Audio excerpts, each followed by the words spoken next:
olahraga untuk orang tua gimana? Untuk orang tua ya dok ya? Iya. Tergantung kondisi orang tuanya, kira-kira ada masalah tulang atau enggak. Oke, bagus sekali. Selamat datang di channel Noharoshi, teras info kesehatan. Dari tulang dan sendi yang kuat untuk hidup yang produktif dan aktif bergerak. Oke, berarti udah 2 pertanyaan yang kita jawab nih. Berikutnya nih pertanyaan.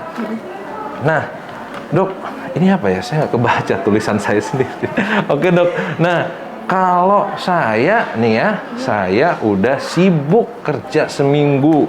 Loh, kalau tadi ada yang nanya, apakah seminggu cukup nggak? Tapi saya udah kerja banting tulang seminggu, apakah saya tetap harus olahraga? Kan saya udah capek nih kerjanya gitu. Gimana tuh? Iya ya. Iya ya, zaman sekarang kerja lamanya di kursi dok, duduk ya dok ya. Tapi itu juga bikin capek karena stressful gitu ya dok ya. Oke.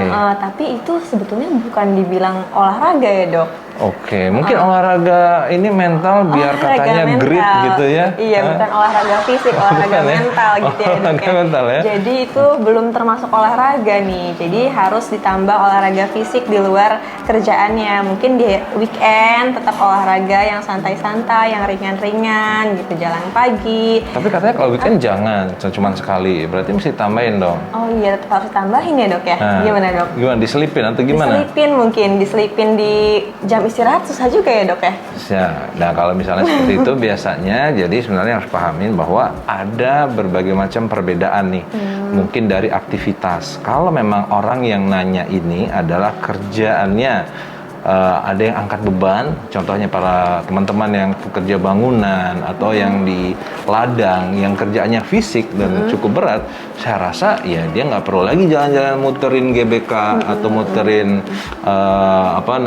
tempat jogging track, karena olahraganya sudah cukup dari kerjaannya. Karena itu kita bagi nih exercise itu menjadi 2. Yang pertama adalah ya olahraga deliberate. Yang berikutnya adalah olahraga non-deliberate ya, non-deliberate exercise dan deliberate exercise. Jadi kalau deliberate itu berarti olahraga yang dimaksudkan ya. Kalau non-deliberate ya olahraga yang nggak sengaja gitu ya. Jadi kecelakaan gitu ya. Olahraga kecelakaan ya. So jadi itu jawabannya tergantung aktivitasnya. Oke, jadi kayaknya kita sudah membahas beberapa pertanyaan tentang olahraga. Oh, ada satu lagi nih.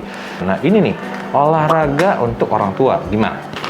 Untuk orang tua ya dok ya? Yes. Tergantung nih kondisi orang tuanya, kira-kira ada masalah tulang atau enggak. Oke, bagus sekali jawabannya. Terus kondisinya juga nih, ketika jalan ada keluhan atau enggak gitu. Tapi karena sudah usia, jadi mungkin disarankan untuk olahraganya yang tidak menyebabkan cedera. Misalnya jalan santai. Lagi-lagi jalan santai. Ini favoritnya jalan santai itu tadi. Jalan santai. Mungkin bisa sepeda statis ya dokter. Itu kalau misalnya ada masalah di persendiannya. Apalagi ya dok ya, senam aerobik. Bagus sekali ya. Jadi sebenarnya ini jawabannya sudah cukup memenuhi, dan intinya adalah nomor 1 ya, harus memperhatikan kondisinya orang tua tersebut.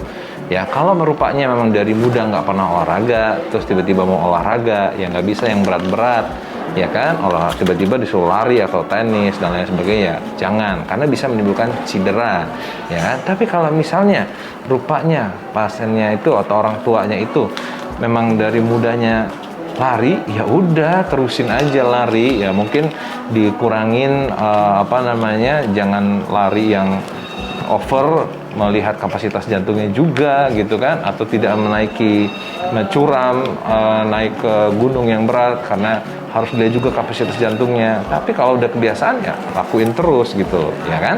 Nah terus yang kedua, memperhatikan juga mengenai ada yang sakit nggak bagian badannya. Contohnya misalnya sakitnya di lutut. Nah orang tuanya ada sakit lutut nih, kadang-kadang jadi nggak mau latihan.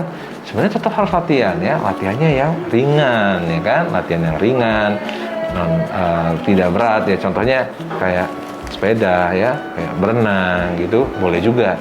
Dan jangan lupa sebenarnya kita walaupun sudah tua tetap perlu melatih ototnya, karena dengan melatih otot maka aliran darah tetap lancar dan juga membantu orang tua menjaga keseimbangan. Karena pada orang tua mungkin bisa jelaskan, apa sih yang berbahaya pada orang tua nih olahraganya? Apa yang kita khawatirin sih? Resiko jatuh. Yes, ini luar biasa. Ini kalau rumah sakit paham banget bahwa kalau masuk rumah sakit, pasien selalu dipasangin tuh ada ini resiko jatuh tinggi ya. Dan orang tua bisa termasuk kategori itu. So, olahraga harus tetap, tapi harus hati-hati. Oke, luar biasa ya. Gimana nih kelas kita hari ini? Lulus kayaknya ya. Pokoknya lulus dalam mengedukasi dan penjelasannya baik sekali ya. Dan hari ini sudah kita cukupi bahas tentang materi olahraga. Kita akan bahas lagi selanjutnya. Tapi sebentar. Ada yang mau ditambahin nggak buat pemirsa? Mungkin ada pesan buat pemirsa mengenai olahraga nih dari kelas saya yang luar biasa ini. Silakan. Iya, teman-teman yang sedang nonton, jadi secapek apapun bekerja, mungkin tetap harus disempatkan untuk berolahraga. Sebisanya, start slow, go slow. Oke, ya, start slow, go slow, luar biasa. Ini wawasannya luas ya. Oke, teman-teman, kembali ke falsafah topik di channel ini. Sehat selalu dan aktif bergerak. Oke, sampai jumpa topik berikutnya. Assalamualaikum warahmatullahi wabarakatuh. Bangga dengan video ini. Jangan berhenti di kamu ya. Share supaya teman-teman kamu juga dapat manfaat.